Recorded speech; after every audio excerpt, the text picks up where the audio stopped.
ஹிந்தி மொழிய அழிக்கிறானுங்க. சரி, ஹிந்தி மொழிய அழிக்கிறதுக்கு நீ கருப்பு மைய வச்சு அழிக்கிற.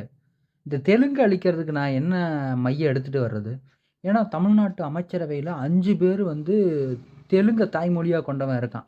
அவன நான் எப்படி அழிக்கிறது? இத முன்மொழி கொள்கைய தான் ஏத்துக்கிட்ட மாரி தானடா இருக்கு.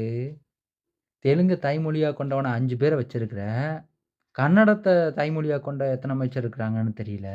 அவங்களுக்கெல்லாம் தெலுங்கு, தமிழு, இங்கிலீஷு மும்மொழி கிடைச்சிருது. சாதாரணமா தமிழ தாய்மொழியா கொண்டவனுக்கு மட்டும் 2 மொழி தான் கிடைக்குது.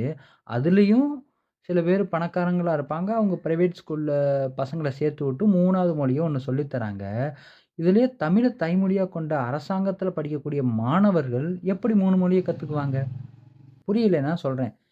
அ தெலுங்க தாய்மொழியா கொண்ட ஜாதிகள் எத்தன? கன்னடத்த தாய்மொழியா கொண்ட ஜாதிகள் எத்தன? தமிழ மட்டுமே தாய்மொழியா கொண்ட ஜாதிகள் எத்தன? ஜாதிய கேட்கறது தப்பு இல்ல. கேட்கலாம். இந்த விஷயத்துக்குலாம் கேட்கலாம். நீங்க வேணா கமெண்ட்ல சொல்லுங்க. இது என்ன லாஜிக்கு? எப்படி புரியும்னு? நான் ஒண்ணும் சீமானின் ஆதரவாளர் கிடையாது. நீங்க வந்து டிஎன்ஏ டெஸ்ட்லாம் எடுக்கிறேன் அப்படின்லாம் நினைக்காதீங்க. ஏன்னா, நீங்க 3 மொழிய ஒத்துக்க மாட்டீங்கன்னா, 3 மொழி கொள்கையே நீங்க வந்து பொறப்பிலிருந்தே வந்திருக்குது. அப்புறம் நாங்க மட்டும் என்ன இளிச்சவாயங்களா?